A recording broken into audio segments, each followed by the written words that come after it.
अस्सलाम वालेकुम नाज़रीन, प्रोग्राम ख़बर और तजिया के साथ मैं हूँ मुज़म्मिल सोहरवर्दी। नवाज़ शरीफ की वतन वापसी के हवाले से बहुत से इबाम थे। उन्होंने तारीख़ का ऐलान कर दिया था, लेकिन फिर भी कुछ दोस्तों की राय थी कि वो शायद ना आए। लेकिन अब वो लंदन से रवाना हो रहे हैं कल सऊदी अरब के लिए, जहाँ उम्रे की सआदत करेंगे। और एक इत्तला ये भी है कि 21 तारीख को एक चार्टर जहाज़ दुबई से लाहौर के लिए बुक भी कर लिया गया है, जिस पर वो दुबई से लाहौर आएंगे। इस पर हम बात करेंगे, उनकी वापसी पर, उनका इस्तकबाल मीनार पाकिस्तान पर। मेरे साथ मौजूद हैं आमिर अहमद खान साहब और अंबर शमसी। पहले उनसे राय जानते हैं। आमिर साहब, आपको अभी भी इबाम है नवाज़ शरीफ की वापसी पर कि अब क्लियर हो गया है, और इस्तकबाल पर आपकी क्या राय है कि उसका कोई मोमेंटम बना है या वो नहीं अभी बना?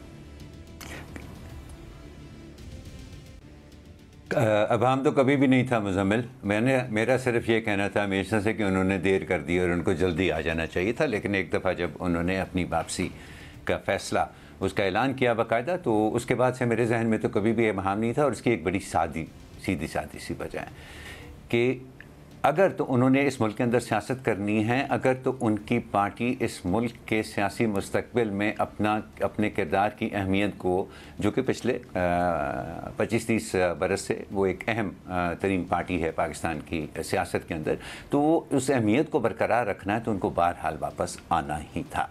या तो ये फैसला कर लेते कि नहीं, अब मेरा ख्याल है ये खेल नवाज़ लीग के हाथ से निकल गया है, इसलिए कोई बात नहीं, वहीं पे बैठते हैं और दूर से बैठ के देखते हैं कि क्या सूरत हाल है, और शायद फिर कभी आइंदा मुस्तकबिल में कोई मौका मिले तो वापस आएँ। लेकिन ऐसा हरगिज़ नहीं है।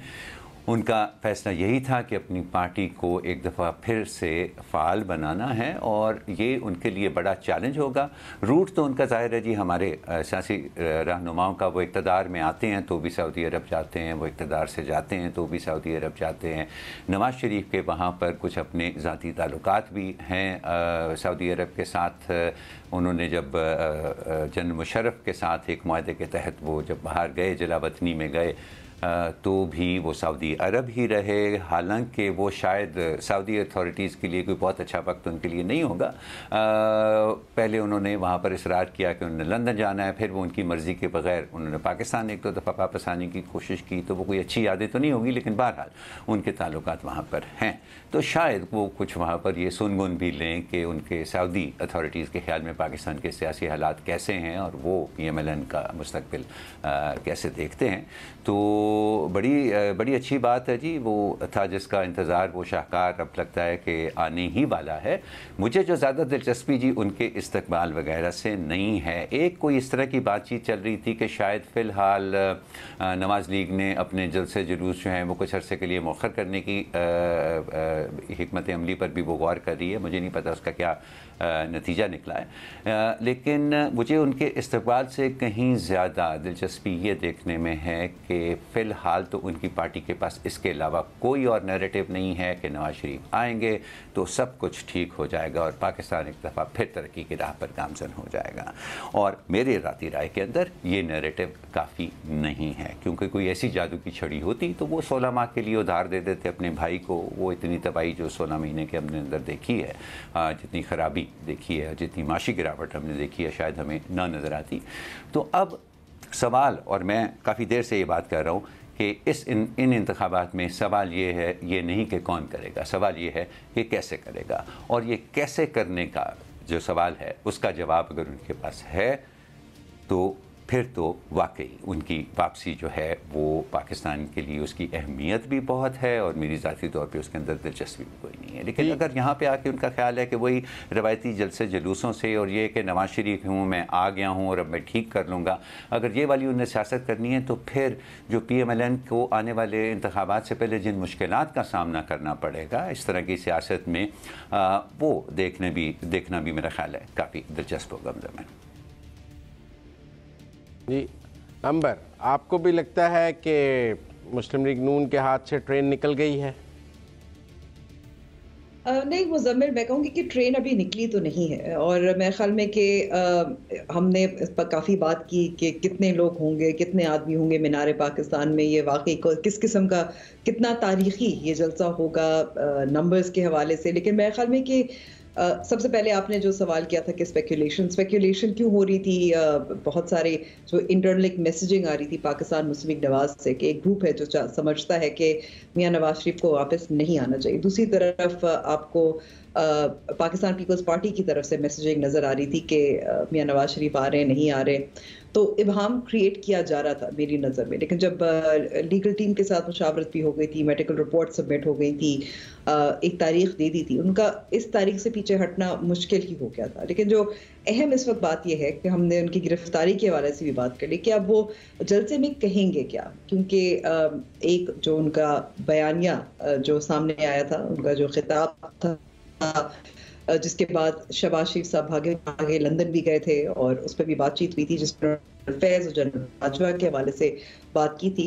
उस पर लग रहा था कि ट्रैक हुए हैं, यू टर्न लिया है, वो बयानिया शायद ना हो।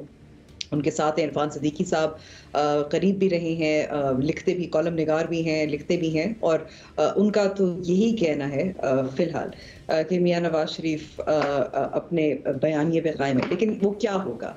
अब आप थोड़ा सा अगर अपनी याददाश्त अगर हम इसको पीछे देखें, जब पीडीएम का पहला एक इजलास हुआ था इस्लामाबाद में, उस वक्त भी जब मियां नवाज शरीफ का खिताब हुआ था तो मैं वहाँ मौजूद थी, और बहुत सारे जो पीडीएम और मुख्तलिफ जमातों के रहनुमा मौजूद थे, वो तवक्को नहीं कर रहे थे कि उस वक्त मियां नवाज शरीफ इतनी सख्त लाइन लेंगे। दूसरी तरफ जब गुजरावाला का जलसा था तो बिलावल भुट्टो जरदारी तक कह चुके थे कि वो भी ज़रा शॉक हो गए थे। मतलब ये कहने का है कि इस वक्त मियां नवाज शरीफ अगर वो सिर्फ वही बातें करते हैं जो हमें उनके रहनुमाओं की तरफ से जो पाकिस्तान में मौजूद हैं कि वो आगे की बात करेंगे, शहबाज शरीफ वाला मफाहमती टाइप का बयानिया होगा, तरक्की की बात होगी, अपने दौर की बात होगी, और इमरान खान पे बात होगी या नहीं मैं नहीं कह सकती, लेकिन अब वो कितना सरप्राइज देंगे जिससे आपको उनका वोटर और जो मुबसरीन है हमारी तरह, वो कुछ सरप्राइज होंगे। मेरे ख्याल में कि अब मुझे उसमें दिलचस्पी है, क्योंकि मियां नवाज शरीफ सरप्राइज तो ज़रूर करते हैं, और अगर वो नहीं कर पाए तो फिर मेरे ख्याल में नंबर्स भी आप छोड़ दें, गिरफ्तारी छोड़ दें, सब कुछ छोड़ दें, फिर मेरे ख्याल में कि वो इस वक्त जो हालात हैं वो आगे नहीं बढ़ा सकेंगे। हम सिर्फ ये नहीं कह सकते कि मईशत पे मीसाक मईशत हो जाए, उस पर बात कर सकते हैं। इस वक्त सियासी मसाइल हैं, और उसकी अक्कासी आपको यहाँ इस वक्त नज़र ये आ रही है कि सदर आरिफ अलवी साहब फिर बात कर रहे हैं, दोबारा से उनकी मोहम्मद अली दुरानी काफिले के रहनुमा जो कोशिश कर रहे थे कि बैकडोर चैनल से इमरान खान और पाकिस्तान तहरीक इंसाफ और ताकतवर हल्कों के साथ, मिलिट्री इस्टेब्लिशमेंट के साथ कुछ बात बन जाए, तो वो भी फिर से यही कह रहे हैं कि तमाम स्टेक होल्डर्स को एक इत्तेफाक राय कायम होनी चाहिए। इससे कबल निगरानी, वो अगले टॉपिक है हमारे पास, वो टॉपिक मौजूद है, हमारे पास वो टॉपिक मौजूद है। मईशत के अलावा क्या सियासत में, हाँ, क्या सियासी हवाले से कुछ पाथ फॉरवर्ड ले डाउन करेंगे या नहीं करेंगे, और किस तरीके से करेंगे? मुझे उनके उस खिताब में दिलचस्पी है। ही माइट सरप्राइज अस। देखिए, मुझे आप दोनों से बड़ा सख्त इख्तलाफ है। पहली बात तो ये है कि पॉलिटिक्स जो है वो टाइमिंग का खेल है। ये बेस्ट टाइमिंग है उनके वापस आने का। उनके पॉलिटिकल ओपोनेंट फील्ड में नहीं हैं और वो पाबंद सलासल हैं, लिहाजा उनके लिए एक फ्री विकेट, फ्री मैच है इस वक्त खेलने का। और मैं समझता हूँ सियासी तौर पर मैदान बिल्कुल खाली है, खला मौजूद है क्राउड को अट्रैक्ट करने के लिए। उन्हें कोई ऐसी मुखालफत मौजूद नहीं है कि वो कहें कि जी मैं कोई बात करूँगा तो उसका जवाब अगले दिन दूसरी तरफ से आएगा, फिर एक बात चलेगी। तो ऐसी तो मैं समझता हूँ कोई सिचुएशन नहीं है। लिहाजा this is the best time जिसमें वो वापस आ रहे हैं और अपने क्राउड को अट्रैक्ट करेंगे। जो क्राउड उनका नहीं है और जो क्राउड समझता है कि उनके पास बात करने के लिए नहीं है, वो क्राउड उनका नहीं है। उनमें शायद अंबर भी हैं, शायद आमिर साहब भी हैं, तो वो कोई भी बात कर लें तो वो क्राउड अट्रैक्ट नहीं होगा, क्योंकि वो उस लेवल पे तो बात कर ही नहीं सकते जिस लेवल पे चेयरमैन पीटीआई बात करते हैं। ना वो कोई साइफ़र ला सकते हैं, कहीं से लाकर लहरा सकते हैं, ना वो कोई हकीकी आज़ादी का नारा लगा सकते हैं, ना वो कह सकते हैं कि मेरा मतलब है कि मीर जाफ़र, मीर सादिक किसी को। तो मेरे ख़्याल में वो उनका क्राउड नहीं है। जिस क्राउड की, जिस बयानिए की तलाश में अंबर को जिन सरप्राइजेस की तलाश है, वो तो नवाज़ शरीफ से नहीं मिल सकते। उन लोग उनकी गुजरांवाला की तकरीर की बात करते हैं, उसमें भी उन्होंने बड़े एहतराम से नाम लिए थे कि बाजवा साहब, फैज़ साहब, आपने देखें ये जो किया है ये गंद आप ही साफ़ करेंगे। उन्होंने उस गुजरांवाला की तकरीर में भी किसी को मीर जाफ़र और मीर सादिक नहीं कहा था, किसी का कोई नाम लेके नहीं पुकारा था और कोई साइफ़र नहीं लहराया था। वो ये अब भी नहीं कहते कि मुझे निकालने में कोई इंटरनेशनल पावर्स मुलव्वस थी और बहुत बड़ी साजिश हो गई थी। वो कहते हैं ये डोमेस्टिक है। तो लिहाजा वो सरप्राइजेज़ जिनके आप सब लोग आदी हैं वो आपको नवाज़ शरीफ से नहीं मिल सकते, क्योंकि उनका स्टाइल ऑफ पॉलिटिक्स उन सरप्राइजेज़ से जुड़ा हुआ नहीं है। उनका अपना एक वोटर है जिसको वो वापस कैरी करने की कोशिश कर रहे हैं, अपना सपोर्टर है जिसको वो दोबारा एक्टिवेट करने की कोशिश कर रहे हैं, और अपना एक वोट बैंक है जो उन्होंने मुख्तलिफ मौके पर पंजाब में किया है। मैं उन इलेक्शंस की भी बात कर लेता हूँ जो PTI ने जीते हैं ज़िमनी, उनमें भी PMLN का एक वोट बैंक तो बहुत करीब PTI के नज़र आया है। कोई PMLN की ज़मानतें तो नहीं जब्त हुई थी। लिहाजा मेरा ख्याल है ही हैज़ लॉट्स टू से, और अपनी कॉन्स्टिट्यूंसी में अपने वोटर को वो आगे लेकर बहुत चल सकते हैं, आगे लेकर बहुत चल सकते हैं। लेकिन फिर भी आमिर साहब, हमारे यहाँ चूँकि बड़ा ये मैटर करता है कि पहला जलसा अच्छा हुआ या बुरा हुआ। अब PMLN एक नई स्ट्रेटजी से आई है। उन्होंने 2 वर्कर कन्वेंशन लाहौर में किए, एक शादरा वाला जिस पर बहस हुई, जलसा जलसी की, फिर एक ठोकर वाला उन्होंने किया जिससे वो बहस ख़त्म हो गई और उन्होंने करके दिखाया कि बड़ा वर्कर कन्वेंशन या बड़ा जलसा ठोकर पर किया जा सकता है। अब उन्होंने कहा है कि अब हम 21 को ही करेंगे, मज़ीद कोई वर्कर कन्वेंशन, मज़ीद कोई लाहौर में एक्टिविटी नहीं करेंगे। आपको लगता है कि वर्कर थक जाता अगर आप 11 को भी एक कर लेते, फिर एक 17 को करते, फिर एक 20 को करते, फिर उसी वर्कर को आप 21 को मीनार पाकिस्तान बुलाते, तो वर्कर 15 दिन में इतना थक जाता मुख्तलिफ जलसों में जा जा के कि वो फिर 21 को आता या ना आता, तो उसे 15 दिन का गैप देना 10 दिन का ठीक है, या अब वो 21 को ही आए? मुज़म्मिल साहब, मुझे लगता है महंगा भी बहुत पड़ता है। ये देखिए, हमारे यहाँ पाकिस्तान की जो सियासत है ना, वो उसमें ये नहीं होता कि आप एक जलसा कॉल करते हैं और वर्कर और आपका हमायती जो है वो जौक दर जौक वहाँ पर जो है वो इकट्ठा होना शुरू हो जाता है, और उससे तय होता है कि मजमे का एक्चुअल साइज़ क्या है।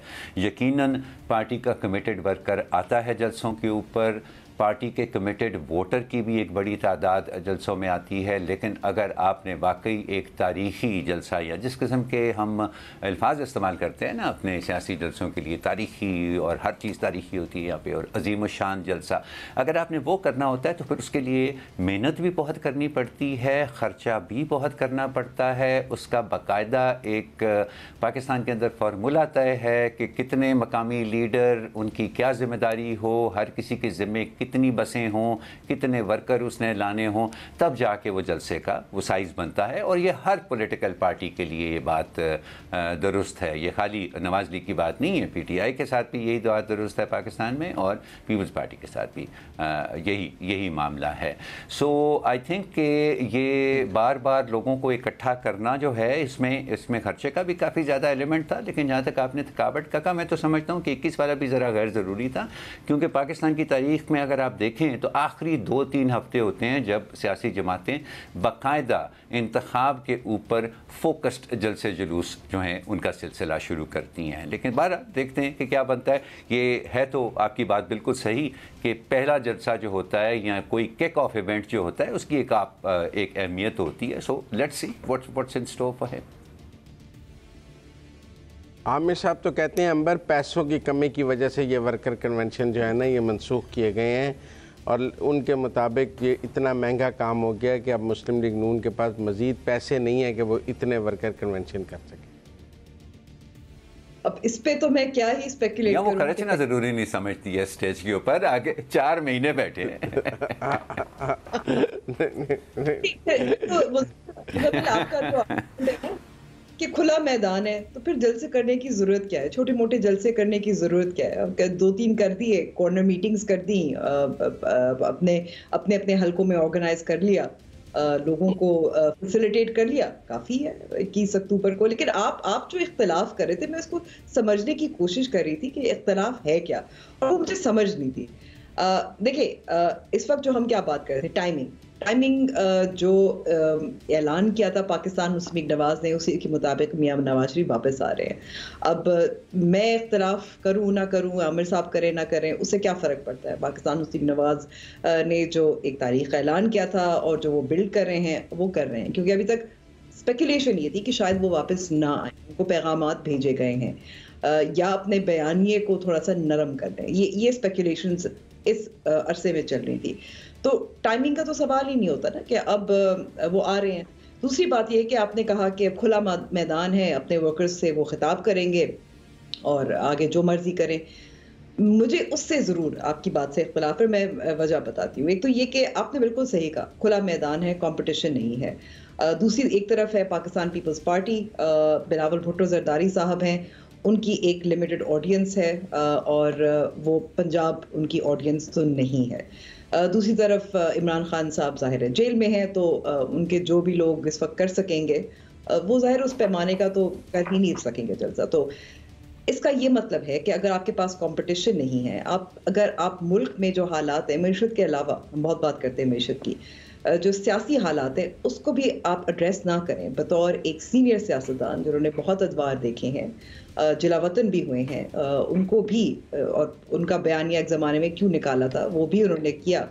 तो अगर वो जो उनका वोटर सपोर्टर है, जो नवाज शरीफ साहब को सुनने आया है, अगर उनको भी आप वही पुराना मंजन जो शहबाज शरीफ साहब भी बेच सकते हैं, जो मरियम नवाज साहिबा भी बेच रही हैं, वही देंगे, तो फिर नया क्या है। बस नवाज शरीफ साहब की शक्ल है, वापस आ गए हैं। यकीन हमें इस वक्त ये भी इब्हाम है कि वो दोबारा से वजीर आज़म बनेंगे या नहीं बनेंगे, क्योंकि ज़ाहिर है कानूनी मामला पे आगे बढ़ने हैं, वो अभी सेटल तो नहीं हुए। प्रैक्टिस एंड प्रोसीजर बिल जिसमें अपील का हक शामिल है। देखें अंबर, नहीं तो मुझे बताएं कि मियां नवाज शरीफ क्या सिर्फ इसीलिए वापस आएंगे कि इंतखाबात होने हैं टूटे फूटे किस्म के, आधे पौने किस्म के, और उसमें वो स्वीप कर जाएंगे। तो मेरे ख्याल में फिर मियां नवाज शरीफ जो मर्जी करें, इस जो अगला इंतखाब होगा उस पर सवालात ही उठेंगे। मेरे ख्याल में कि उनकी जिम्मेदारी बनती है बतौर एक सीनियर सियासतदान कि वो कुछ सियासी वे फॉरवर्ड भी बताएं। देखिए, सियासी वे फॉरवर्ड वो ज़रूर बताएंगे और वो इतने पुराने सियासतदान हैं, लेकिन ये आपको जो आप 2 मिनट बाद कह देती हैं ना, इंतखाबात जो लूले लंगड़े, अगर कोई एक प्लेयर अनफिट हो जाए या कन्विक्ट हो जाए, 2018 में नवाज शरीफ फील्ड में नहीं थे, अकेले इमरान खान दंदना रहे थे, चेयरमैन पीटीआई, वो तो केसेस में फंसे हुए थे, सजा याफ्ता थे, जेलों में थे। तो आपने वो आप बात पूरी कर लेने दें। मैंने आपकी बात पूरी सुनी है, मैंने बात पूरी सुनी है, मैंने किसी को टोका है दरमियान में जो आप मुझे टोकने आ गए हैं। तो सवाल ये है कि वो इंतखाबात जिसमें RTS भी बैठ गया, जिसमें एक लीडर को आपने जेल में बंद कर दिया, उस सब के बावजूद वो इंतखाबात हुए, उसके नतीजे में एक वज़ीर आज़म आया और उसने कहा उसने 4 साल बाकी सारी ऑपोजिशन को जेलों में बंद करके रखा, लीडर ऑफ द ऑपोजिशन को भी जेलों में बंद करके रखा, उसका प्रोटेक्शन ऑर्डर भी नहीं जारी करता था और बड़ा क्रेडिबल था आपके नज़दीक। आपको बहुत पसंद था ये स्टाइल ऑफ पॉलिटिक्स। ये स्टाइल ऑफ पॉलिटिक्स जो है, बात तो पूरी कर लेने दें अंबर, बात तो पूरी कर लेने दें, मतलब बात तो पूरी कर लेने दें। नहीं, बात यह है कि बड़े क्रेडिबल इलेक्शंस होने जा रहे हैं, किसी एक फर्द के उसमें होने या ना होने से इंतखाबी अमल को कोई फर्क नहीं पड़ता। आप समझते हैं, यानी कि देखिए किसी एक फर्द के बिल्कुल दुरुस्त है, ऐसा ही होना चाहिए, हर इलेक्शन ऐसा ही होना चाहिए, ठीक कह रहे हैं। और अगर वो बिल्कुल ऐसे ही होना चाहिए। चलिए रस्म के कोई सर उठा के ना चले, आपने अपनी दफा जो है बड़ी लेवल प्लेइंग फील्ड एंजॉय की 18 में, आज आप कन्विक्ट हैं। वो कहते हैं लड़ते लड़ते हो गई गुम, एक की चोंच एक की दुम। इस नतीजे में जो कुएं खोदे थे उसमें खुद नहीं गिरना था पीटीआई ने और चेयरमैन पीटीआई ने साहब, बाकियों नहीं गिरते रहना था, उनकी बारी आनी नहीं थी। उन्हें ये याद नहीं था जब दूसरों को चेक करते कि उनकी बारी आ जानी है यहाँ पे। हाँ, तो मेरे ख्याल में बड़ा क्रेडिबल इलेक्शन होने जा रहा है। और आप बेफिक्र रहें। और मैंने कब कहा कि 2018 का इलेक्शन क्रेडिबल था? मैं समझती हूँ वो मुतनाज़ा था, मैं समझती हूँ कि उस वक्त भी लेवल प्लेइंग फील्ड नहीं था, और मैं समझती हूँ कि उस किस्म का इलेक्शन दोबारा नहीं होना चाहिए किसी के लिए। इतनी साफ सी बात है, इतना मुश्किल तो उसमें है ही नहीं। जी आमिर साहब, जी जी, ये बात आप 2018 में कहती हैं। नहीं जी बिल्कुल, ये 23 में कहने का कोई फायदा नहीं। ये अपनी कहती हूँ।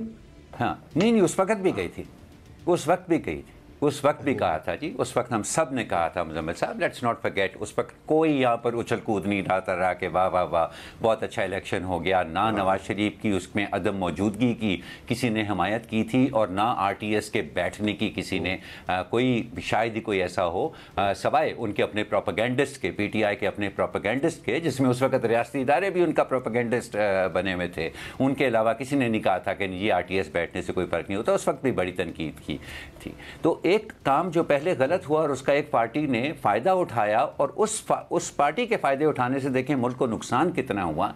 अब वही अगर एक्सरसाइज रिपीट होनी है तो फिर तो मैं तो अंबर की बात को सही समझता हूँ। मेरे ख्याल में साइकिल तो आमिर साहब एक्सरसाइज रिपीट नहीं होनी, साइकिल मुकम्मल होना है। हाँ। नहीं आमिर साहब, एक्सरसाइज रिपीट नहीं होनी, साइकिल मुकम्मल होना है। एक साइकिल है, उसने मुकम्मल होना है। ये नहीं हो सकता कि आप ये साइकिल नहीं है जी, साइकिल ने मुकम्मल होना है। ये साइकिल नहीं है मुजम्मिल, ये साइकिल नहीं है। जब तक मुकम्मल नहीं होगा तब तक ये जलेबी है, जिसके अंदर आप घूमते रहे सारी उम्र। हाँ, ये वो जलेबी है, ये साइकिल है ही नहीं, एक जलेबी है जिसके अंदर आप घूमते रहे सारी उम्र। ये साइकिल है जिसमें मुकम्मल होना है, नहीं मिलेगा। यही मसला नहीं मिलेगा। इसी के बाद सबको होश आएगी कि गलत हुआ था। हुआ नहीं है। आज वो कह चले मुझे ब्रेक लेनी है, ब्रेक का बार कहा जा रहा है, ब्रेक के बाद वापस आते हैं।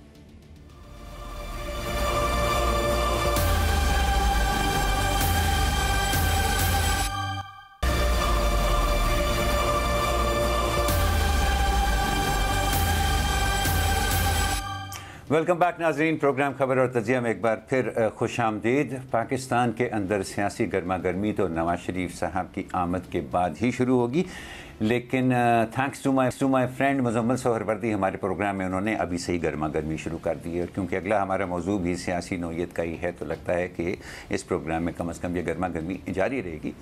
हुआ कुछ यूँ कि चंद रोज़ पहले मौलाना फजलुर रहमान ने यह खदशा ज़ाहिर किया कि अगर जनवरी के आखिर में इंतखाबात कराए जाएँ, जैसा कि अभी तक इलेक्शन कमीशन की जानिब से कहा जा रहा है, तो कुछ इलाकों में इतनी सर्दी होगी, उनके रास्ते ख़राब होंगे, बर्फ़बारी हुई होगी, और ऐसा ना हो कि बहुत से लोग अपने हक़ राय दही से महरूम रह जाएँ।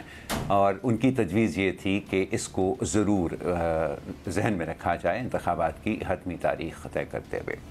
इससे पहले जब हमने से बात की थी तो मुजम्मिल आपने बड़ा भरपूर दिफा किया था मौलाना की इस मंतिक का, और वाकई उन इलाकों के अंदर ये मसला है। लेकिन आपकी वो जो मुदल्लल गुफ्तगू थी, मुझे लगता है कि नवाज़ लीग पर उसका कोई असर नहीं हुआ, क्योंकि उन्होंने तो ये बात नहीं मानी, और आज उनकी तरफ से हमें ये सुनने को मिला है कि वो बिल्कुल मुत्तफ़िक नहीं है, बिल्कुल जैसे मुजम्मिल हमसे मुत्तफ़िक नहीं होते। नवाज़ लीग भी जो है वो मुत्तफ़िक नहीं है मौलाना फजलुर रहमान की इस दलील से कि वो मौसम साजगार नहीं है इंतखाबात के लिए पाकिस्तान के शुमाली इलाकों के लिए। तो क्यों नहीं मानी मुजम्मिल साहब नवाज़ लीग ने आपकी बात? पहली बात तो ये है कि नवाज़ लीग का मेरे से मुत्तफ़िक होना कोई ज़रूरी नहीं है, और मेरा उनसे मुत्तफ़िक होना ज़रूरी नहीं है, जैसे मेरा आप लोगों से मुत्तफ़िक होना ज़रूरी नहीं है। नहीं, जैसे मेरा आप दोनों के साथ मुत्तफ़िक होना नहीं है। मेरी अपनी एक राय है। लेकिन ये सारी 15-20 दिन की लड़ाई है। अगर आप 25 जनवरी को कराते हैं या 15 फरवरी के बाद कराते हैं, अगर आप जनवरी में 20 या 22 या 23 को कराते हैं तो रास्ते बंद हैं, बर्फ़बारी है। अगर आप 15 से 20 फरवरी के दरमियान कराते हैं तो रास्ते खुले हैं, और निस्बतन मौसम भी बेहतर हो जाता है इन 15-20 दिनों में। तो ये लड़ाई तो सारी 15 से 20 दिनों की है, जिसको आप जैसे भी इंटरप्रेट कर लें। लेकिन जैसे कि राजा रियाज साहब ने कहा था कि बड़ों ने फ़ैसला किया है कि फरवरी के वस्त में इंतखाबात होंगे। मेरे ख़्याल में बड़ों को ये पता था कि पाकिस्तान का सियासी मौसम जो है और जो दूसरा मौसम है वो दोनों मिड फरवरी में ठीक हो जाएंगे, और मिड फरवरी में इलेक्शन करा लेने चाहिए। लेकिन अब सूरत हाल चूँकि आप जैसे दोस्त इसको बहुत ज़्यादा सियासी और बना देते हैं, आइन का मसला कि ना हुए तो बहुत ख़राब हो जाएगा, इसको 25 जनवरी को ही होना चाहिए, अगर 15 फरवरी को है हुआ आइन तो का बड़ा मसला पैदा हो जाएगा। तो इसलिए नहीं, आइन का मसला तो है, लेकिन उसका मतलब तो आर्टिकल 51 भी है, 30 नवंबर से 90 दिन गिनने हैं या आपने अगस्त से 90 के दिन गिनने हैं, पहले डिलिमिटेशन के 90 दिन का टाइम देखकर 90 दिन गिनने हैं या उसके बाद गिनने हैं, तो वो अपनी जगह एक राय मौजूद है कि पहले डिलिमिटेशन होगी उसके बाद 90 दिन शुरू होंगे। लेकिन मैं फिर भी समझता हूँ कि बात मिड फरवरी पे जा रही है और सेंस प्रिवेल करेगी, क्योंकि जब आप ऊपर कोई पोलिंग का सामान ही नहीं पहुँच सकेगा 25 कौमी असम्बली के हलकों में, और वहाँ पर कोई पोलिंग स्टेशन ही नहीं बन सकेगा, रास्ते बंद होंगे, तो आप 25 हलकों के बगैर मुल्क में इंतखाबात कराना चाहते हैं तो ज़ोर से ज़रूर करा लें। वो सीटें वैसे ही ख़त्म कर दें, उन इलाकों में वैसे ही बड़ी महरूमी है, वो वैसे ही कहते हैं सिर्फ पंजाब के इंतखाबात हैं और सिंध के इंतखाबात हैं। हमारी तो पहले ही आपने फाटा की सीटें भी ख़त्म कर दी हैं उस मर्जर की वजह से, ऊपर से आप वहाँ पे इलेक्शंस भी ना कराएं, तो आपकी मर्ज़ी है। लेकिन मेरा ख़्याल है कि मिड फरवरी पर बात हो रही है और मिड फरवरी में ही इंतखाबात होंगे, जो इनिशियली बात तय हुई थी कि मिड फरवरी में जाके इंतखाबात कराए जाएँ। राइट मुजम्मिल, तो मुजम्मिल तो अपनी बात पर डटे हैं। अंबर, मुस्लिम लीग नवाज ने तो उनकी बात नहीं मानी, आप मानती? देखिए, मैं इतना कहूंगी, मैं इतना कंसीड करूंगी कि मुजम्मिल और JUIFA की बात में कुछ तो वजन है।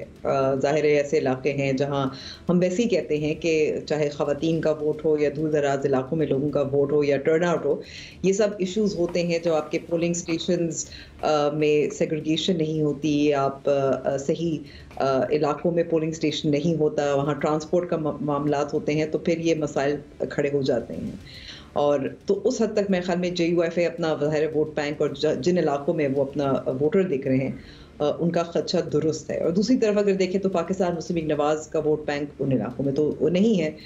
उनका वोट बैंक प्राइमरीली तो पंजाब है, जहां बर्फ़ नहीं पड़ती तो उनको फ़र्क नहीं पड़ता, वो ऑलरेडी अपनी इलेक्शंस की तैयारियां तो उन्होंने शुरू कर दी हैं मियां नवाज शरीफ के आमद से कबल, और फिर ज़ाहिर है तेज़ी भी नज़र आ रही है। दूसरी तरफ पंजाब की और पार्टीज़ हैं, इस्तेकाम पाकिस्तान पार्टी, उन्होंने भी अपने जलसे जुलूसों का शेड्यूल अक्टूबर से या अब शुरू कर रहे हैं, तो उनका ये मसला नहीं है। लेकिन मैं आखिर में मैं ये ज़रूर कहूँगी कि शुक्र है आप लोग भी मेरी बात मान गए हैं कि इस साल इलेक्शंस नहीं होने थे, और ये अब मेरे ख्याल में कि इसमें अब इस वक्त इस पॉइंट पे इत्तफाक़ राय ज़्यादा अहम है, क्योंकि वो वाली जो डेडलाइन है वो तो अब गुजर चुकी है, वो तो नहीं होने वाली।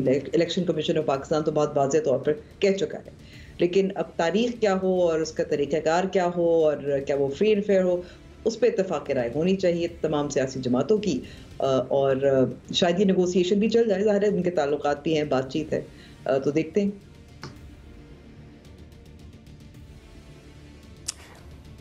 राइट, इट्स अनफॉर्चुनेट जी, हमारा अपने आइन के बारे में भी हमारी राय, और ये बहुत आपको हर जगह पर ये राय मिलेगी कि आइन के बारे में हमारी ये राय है, जैसे हमारी आम तौर पे वो कोई किसी से गुनाह सरजद हो जाए, वो कहता है जी एक कत्ल की सज़ा भी मौत है और 10 कत्ल की सज़ा भी मौत है, सो अगर आप एक कर चुके हैं तो उससे उसके बाद फ़र्क नहीं पड़ता कि आप कितने और ज़्यादा कत्ल करें। ये जो आइन से इनहराफ हुआ है पाकिस्तान के अंदर इस साल, ये मुझे यकीन है कि इसको नई पार्लियामेंट को आकर इसके बारे में कुछ ना कुछ करना पड़ेगा। इंतखाबात, सिर्फ इंतखाबात हो जाना इसका हल नहीं है, और जितना आप आइनी जो हदूद थी उनसे जितना आप दूर निकलते जाएंगे, ये इंतखाबात कराने के लिए जो आइनी मुद्दत जिसका जिक्र था, जितना आप उससे दूर होते जाएंगे, ये नई आने वाली पार्लियामेंट के लिए भी ये मामला और ज़्यादा मुश्किल होता जाएगा।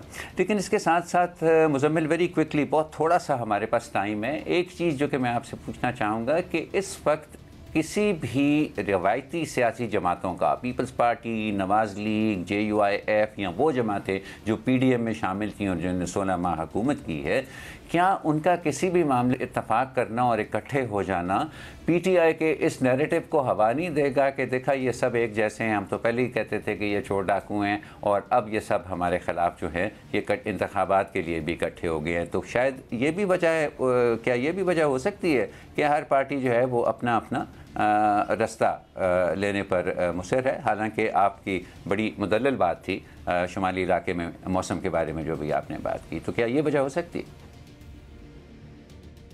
देखिए, सब जमातें इंडिपेंडेंटली इलेक्शंस में जा रही हैं। उन्होंने इकट्ठे मिलकर इलेक्शन ना लड़ने का फ़ैसला किया है।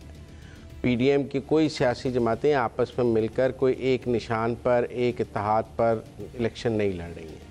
तो जब आप अपना अपना अलग इलेक्शन लड़ रहे हैं, अपना अपना अलग मंशूर लेके जा रहे हैं, तो आपकी अलग अलग पॉलिसी है और आपके अलग अलग जो है लोगों को अपनी अपनी कॉन्स्टिट्यूंसी है जिसको आपने एड्रेस करना है। तो मेरे ख्याल में वो वक्त चला गया जबकि ये कहा जाए कि पीटीआई के लिए सब इकट्ठे थे। अब तो वक्त आ गया है कि पीटीआई अपने लिए कोई इत्तेहादी ढूंढे और वो कोई सोलो फ्लाइट अपनी ख़त्म करे, उनको ये मशवरा दिया जाना चाहिए। अब मेरा ख्याल है बाकी सियासी जमातें उसकी सियासी ज़रूरत भी नहीं समझती कि अब कोई ऐसा इत्तेहाद बनाया जाए जो पीटीआई सेंटर्ड है, और उसकी अब पाकिस्तान की पॉलिटिक्स में इस वक्त कोई ख़ास ऐसी, ये सियासी इत्तेहाद सियासी ज़रूरत के तहत बनते हैं। इस वक्त सियासी ज़रूरत नहीं है, सब अपना अपना इलेक्शन लड़ेंगे और अपने अपने मैनिफेस्टो पर लड़ेंगे। मुझे नहीं लगता कोई पीटीआई का वो नैरेटिव अब कोई मैटर करता है ग्राउंड पे। राइट वेरी वेरी क्विकली अंबर, नज़र आ रहा है आपको कुछ पार्टियों का इकट्ठे हो जाना इन इंतखाबात के लिए या नहीं? जैसे मुजम्मिल कह रहे हैं कि हर कोई अपने अपना अलग-अलग ही लड़ेगा इलेक्शन। इस पे काफ़ी बातचीत हो चुकी है शायद कि कुछ हलकों में जहां मिसाल के तौर पर पाकिस्तान पीपल्स पार्टी है जिनका वोट बैंक हल्का है और वो चाहते थे कि जो पाकिस्तान तहरीक इंसाफ से कुछ लोग टूटे हैं और जो जनूबी पंजाब के लोग हैं वो उनकी तरफ आ जाएं, वो ऐसा तो नहीं हुआ। तो उनको शायद कुछ ज़रूरत होगी, उनका एक मिनिमल सा कुछ वोट बैंक है वो शामिल हो जाए। लेकिन बयानात से, उनकी मुख्तलिफ पोजीशन से और हुकूमत के बाद मुझे नहीं लग रहा कि कोई बड़े पैमाने पे कोई इत्तेहाद होगा। और इस वक्त यही कोशिश होगी कि इस वक्त जो नई सियासी जमातें बनी हैं केपी में, पंजाब में और फिर जो मेन स्ट्रीम पार्टीज़ हैं वो अपने अपने इलेक्शन ही लड़ेंगे। शायद अगर कोई एक आधे हल्के में कुछ इत्तेहाद हो जाए, वो अक्टूबर नवंबर के बाद ही हम देखेंगे, जब जैसे जैसे इंतखाबात करीब आएंगे, चाहे वस्त में हो चाहे जनवरी के आखिर में हो। Right, that promises a very interesting situation जी। आने वाले इंतखाबात के अंदर बहुत अरसे तक हमने इंतखाबात बुनियादी तौर पर दो सियासी जमातों या दो सियासी इकट्ठ के बीच में होते देखे। तीसरा फरीक उसके अंदर 2013 के बाद उस नुमायाँ होना शुरू हुआ। 2018 में उसने इलेक्शन जीता और इस दफ़ा लगता है कि इसके अंदर दो नई एंटिटीज़ इस्तेहकाम और पार्लियामेंट के नाम से वो भी आ जाएंगी। हर किसी का अपना अपना असर वाला इलाका है और दिस इज़ समथिंग जिससे इंतखाबात पहले से कहीं ज़्यादा दिलचस्प होते हुए नज़र आते हैं। वक्त हुआ एक ब्रेक का, ब्रेक के बाद हम फिर हाजिर होते हैं।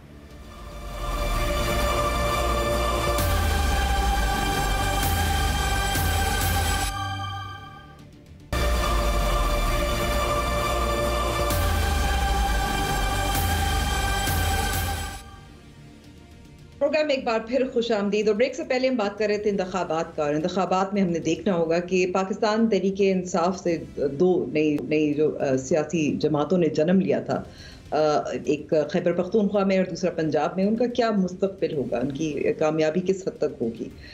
लेकिन दूसरी तरफ जो पाकिस्तान तहरीक इंसाफ है, जो मदर पार्टी जिसको कह सकते हैं, उनके साबिक स्पीकर कैसर ने बहुत दिलचस्प बात की। उनका कहना था कि उनको यकीन है कि पाकिस्तान तहरीक इंसाफ का मुश्किल वक्त गुजर चुका है। अब मुजम्मिल साहब, मैं आपसे यहाँ सवाल पूछना चाह रही हूँ कि दो स्पेकुलेशंस इस वक्त चल रही हैं। एक तो ये थी कि बैलेट पेपर पे बल्ले का निशानी ना हो। दूसरी तरफ आप समझते हैं वो इसलिए कह रहे हैं क्योंकि इस वक्त दो जो उनके लीडर गायब थे, गुमशुदा थे, वो गुमशुदगी से उनका सफ़र टीवी स्टूडियो तक का नज़र आया, उस्मान डार और सदाकत अली अब्बासी। तो क्या वजह है उनकी ये कहने की कि मुश्किल वक्त गुजर चुका है? क्या इसका मतलब है कि बैलेट पे बल्ला नज़र आएगा, या दैट वाज प्योर स्पेकुलेशन, या इसका मतलब ये है कि आहिस्ता आहिस्ता जो तहरीक इंसाफ के गुमशुदा लीडरान हैं, जो इस वक्त गायब है, मंजर आम पर नहीं है, वो आहिस्ता आहिस्ता आकर इसी तरह अलहदगी का इख्तियार करेंगे और इमरान खान के बारे में यही कहेंगे कि 9 मई के वाक़यात के वो जिम्मेदार हैं। देखिए, आपने असद कैसर की बात की। असद कैसर की बात का उस्मान डार और सदाकत अब्बासी से कोई ताल्लुक नहीं है। ठीक है। आप बहुत पोल्स अपार्ट का आपस में कंपैरिजन करने की कोशिश कर रही हैं। दोनों चीज़ों का, दोनों का आपस में कोई ताल्लुक नहीं है। असद कैसर, आरफ अलवी, अली मोहम्मद ख़ान, बैरिस्टर सैफ इस वक्त पीटीआई और इस्टेब्लिशमेंट के दरमियान मुफाहमत के लिए काम कर रहे हैं। वो इस वक्त उन्होंने मोहम्मद अली दुरानी के इस फार्मूले पर भी पीटीआई के ट्विटर हैंडल से इत्तफाक करके लिखा कि पाकिस्तान जमहूरियत और फ़ौज पर सियासत ना की जाए।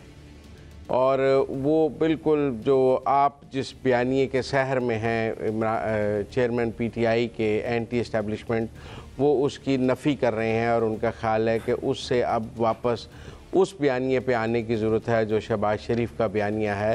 तो असद कैसर ख़ुद को पीटीआई में शहबाज शरीफ देख रहे हैं। मैं आपको बड़ी सिंपल और सादा बात में अगर बात समझाना चाहूँ, वो मुफाहमत की बात कर रहे हैं, वो सुलह की बात कर रहे हैं और उनके ख़्याल में इस्टेब्लिशमेंट से लड़ना महाजराई एक बेवकूफ़ी और जहालत थी जो हमसे हो गई है। जो लोग उसमें मुलव्वस हैं उनकी बात कम की जाए और आगे चलने की बात की जाए। इसमें आरफ अलवी साहब उनके साथ हैं, इसमें कुछ पीटीआई के और लोग उनके साथ हैं, पंजाब में पीटीआई के लोग उनके साथ हैं और वो आहिस्ता आहिस्ता अपना एक ग्रुप बना रहे हैं जो मुफाहमत का हामी है। और क्या पीटीआई का ये जो मुफाहमती ग्रुप है जो सब footsteps of the Shahbaz Sharif को फॉलो करने की कोशिश कर रहे हैं, ये आगे चल के इनकी मुफाहमत कामयाब होती है या नाकाम होती है, ये तो डिपेंड करेगा कि क्या उनको वो चेयरमैन पीटीआई से वो हमायत मिल सकेगी जो शहबाज शरीफ को नवाज़ शरीफ से मिल जाती थी, और क्या वो कन्विंस कर सकते हैं ख्वाजा आसिफ, एहसन इकबाल और राना तनवीर और सब लोग जाके जिस तरह नवाज़ शरीफ को कन्विंस कर लेते हैं कि असद कैसर, अली मोहम्मद ख़ान और ये सब लोग जाकर आरफ अलवी चेयरमैन पीटीआई को कुछ कन्विंस कर सकते हैं या नहीं कर सकते, या वो किसी की सुनने के लिए तैयार नहीं है अपनी पार्टी में, ये तो वक्त ही पैदा करे बताएगा। लेकिन ये एक मुफाहमती ग्रुप सामने आया है और ये मुफाहमत की बात कर रहा है और ये मुफाहमत से रास्ता निकालने की बात कर रहा है। ये अच्छे दिन भी मुज़ाहमत से नहीं, मुफाहमत से देखने की कोशिश कर रहा है। ठीक है, कोशिश कर रहे हैं कि शहबाज शरीफ बन जाए। तो आमिर साहब, मैं आपसे यहाँ सवाल करना चाहूंगी क्योंकि मुजम्मिल का ख्याल है कि इसका कोई ताल्लुक नहीं उस्मान डार से या सदाकत अली अब्बासी से, जिन्होंने 9 मई के वाक़यात की और इमरान खान के फ़ौज मुखालिफ बयानिया की मज़म्मत की गुमशुदगी के बाद। आप समझते हैं कि क्या इसका वाकई कोई ताल्लुक नहीं है इन दोनों लीडरान का अचानक से टेलीविज़न पे आने का और असद कैसर और मुफाहमती ग्रुप का ज़्यादा टेलीविज़न पे नज़र आना? नहीं, आई थिंक इसमें इनका बराह रास्त ताल्लुक ढूंढना अंबर मेरे ख्याल में थोड़ा सा मुश्किल होगा, because we have to look at what PTI is. ये पाकिस्तान तहरीक इंसाफ जिसको हम कहते हैं, उसको सियासी जमात कहना बहुत ज़्यादा मुश्किल है। उसकी कोई इंटरनल ऑर्गेनाइजेशन नहीं है, उसका कोई इंटरनल स्ट्रक्चर नहीं है। उसको एक इसीलिए बहुत सारे लोग उसको एक कल्ट कहते हैं और वो इमरान खान का एक कल्ट है। नाउ अगर आप ये मान लें कि पीटीआई एक सियासी जमात की बजाय एक पॉलिटिकल कल्ट है, तो फिर तो मैं समझता हूँ कि उसकी मुश्किलात को ख़त्म करना बिल्कुल मुश्किल काम नहीं है, क्योंकि अब तक हमने देखा कि पीटीआई की सारी सियासत का फोकस जो है वो इमरान खान खुद थे और उनकी शख्सियत थी। और ये तब सामने आया, वैसे तो पहले दिन से ये नज़र आ रहा है, लेकिन तब ये बिल्कुल वाज़े होकर सामने आया जब उनके खिलाफ एक वोट ऑफ नो कॉन्फिडेंस शुरू हुआ। सो अगर पार्टी को मसले से निकालना है तो आज ये इमरान खान के उनको कोई बड़े मफाहमती ग्रोहों की ज़रूरत नहीं है, किसी को शहबाज शरीफ बनने की ज़रूरत नहीं है। इमरान खान खुद बतौर एक सियासतदान ये फ़ैसला कर सकते हैं कि मसला मेरी सियासत की वजह से पैदा हुआ है। जिस तरह की नफ़रत की सियासत इमरान खान ने इस मुल्क के अंदर शुरू की है, वो दूसरी जमातों के ख़िलाफ़ भी और रियासती इदारों के ख़िलाफ़ भी सारा मसला वहाँ से पैदा हुआ है। और अगर वो इस पर नज़रसानी करने को तैयार हैं तो पीटीआई की मुश्किलात बड़ी जल्दी ख़त्म हो सकती हैं। लेकिन अगर वो ऐसा नहीं करते हैं तो फिर मैं समझता हूँ कि ना तो कोई शहबाज शरीफ बन सकता है और ना ही कोई जितने बड़े आप मफाहमती गिरोह बना लें उनसे कोई फ़र्क पड़ेगा। बिकॉज आई डोंट थिंक हमारी जो रियासती इदारे, हमारी जो इस्टेब्लिशमेंट है, मिलिट्री इस्टेब्लिशमेंट बहुत ज़्यादा पॉलिटिकल पार्टी से डील कर चुकी हुई है और ये बैदर क्यास नहीं है कि वो इनके साथ भी बात करने को तैयार होगी। मसला इमरान खान खुद है और ये इसके बारे में कुछ सोचना है। आपका ख्याल है कि ये दो मुख्तलिफ ट्रैक्स जो हैं इनका जो ट्रैक्स जो है मिलाप नहीं है? आप समझते हैं कि ये दो मुख्तलिफ ट्रैक्स हैं, एक तरफ जो मज़ाहमत कर रहे थे मुश्किल नहीं किया गया और जो मफाहमत करना चाहते हैं उनको आगे नहीं बढ़ाया जा रहा। लेकिन अगर मैं मुज़म्मिल आपकी तरफ वापस आऊँ, हमारे पास कुछ थोड़ा सा टाइम रह गया है, मैं आप दोनों की राय इस पे लेना चाहती हूँ। मुश्किल वक्त से क्या मतलब है, क्या मुराद है? मुश्किल वक्त से मुराद है कि 9 मई के बाद जो सियासत करने के लिए रास्ता महदूद हो गया, स्पेस कम हो गई और वो स्पेस वापस क्रिएट की जाए और सियासत करने के रास्ते बनाए जाएं। और ये जो एक तासुर है कि जी ये एंटी इस्टेब्लिशमेंट पार्टी है और ये जो तासुर है कि 9 मई के बाद पूरी पीटीआई जो है वो एक दहशतगर्द तंजीम बन गई है, उसने फ़ौज पर हमला कर दिया है, इसको ख़त्म करने के लिए कोई मुफाहमत के रास्ते बनाए जाएं और कोई सॉफन किया जाए दोनों तरफ से स्टैंड्स को। तो ये बहुत और मैं आमिर साहब जी, मगर ये तो एक तरफ आप बयानी की बात कर रहे हैं, एंटी इस्टेब्लिशमेंट हो, इस्टेब्लिशमेंट के साथ मफाहमत की बात हो, लेकिन जब आप सियासी मुश्किलात की बात करते हैं उसका क्या मतलब है? उसका मतलब है कि देखें, उसका मतलब भी एक ऐसी लाइन के साथ सामने आना है जिसकी पाकिस्तान की सियासत में गुंजाइश हो। ये तो आपको समझ आ गई होगी कि गालम गलूच की, रियासती इदारों को गालियाँ निकालने और रोज़ आपको खड़े होके उसकी पाकिस्तान की सियासत में उसकी अब इतनी गुंजाइश बाकी नहीं रही है सियासी माहौल में। लिहाजा अब वो आपको एक नए बयानिए और एक नई शक्ल के साथ सामने आना पड़ेगा जो एक्सेप्टेबल हो सारे स्टेक होल्डर्स को। एक मिनट है, मुश्किल वक्त का क्या मतलब है? सियासी स्पेस का क्या मतलब है कि आप रैलीज आप कर सकें, जलसे जुलूस से खिताब कर सकें, मीडिया पे आ सके? I want to understand it beyond the fact कि एक नया बयानिया लेकर आएंगे, शहबाज शरीफ बन जाएंगे। सबसे पहले तो वो तनाव खत्म करना चाहते हैं। अगर मेरे से ये सवाल कर रही है देखिए, ताकि उनका वर्कर जी नहीं, शुक्रिया मुज़म्मिल, मैं आमिर साहब से पूछना चाह रही थी। जी अंबर, आई थिंक उसमें शख्सियत में और पार्टी में बतौर एक तंजीम के एक तफरीक करना होगा। अभी मुश्किल वक्त यह है कि इमरान खान भी ये तफरीक नहीं होने दे रहे और उनकी पार्टी के अंदर उनके बाद सेकंड टियर लीडरशिप में कोई ऐसी कदावर शख्सियात मौजूद नहीं हैं जो कि इस तफरीक पर ज़ोर दें।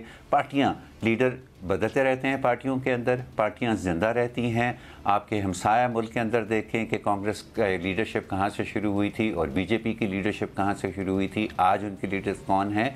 सो जब तक आप शख्सियात को पार्टियों से जोड़ी रखेंगे ना, और ये हमारी सारी पॉलिटिकल पार्टीज़ का प्रॉब्लम है, तो फिर अगर कोई शख्स अपनी गलतियों की वजह से अताब में आएगा तो उसकी पूरी पार्टी अताब में आएगी। अगर आप इसमें थोड़ी सी तफरीक पैदा कर दे तो फिर मेरा ख्याल है कि ये जो मुश्किलात पीटीआई के ऊपर आई हुई हैं कि वो खुल के मिल नहीं सकते, कोई खुल के पीटीआई के सामने अपने आप को उसका वर्कर नहीं बता सकता या अपने आप को अपना सियासी लीडर नहीं कह सकता, ये चीज़ जो है ये भी ख़त्म हो जाएगी, ये ख़त्म हो जाएगी। तो मौक़िफ़ ये है कि मुज़म्मिल का कहना है कि इस्टेब्लिशमेंट का बयानिया हमें आगे देखने को मिल सकता है।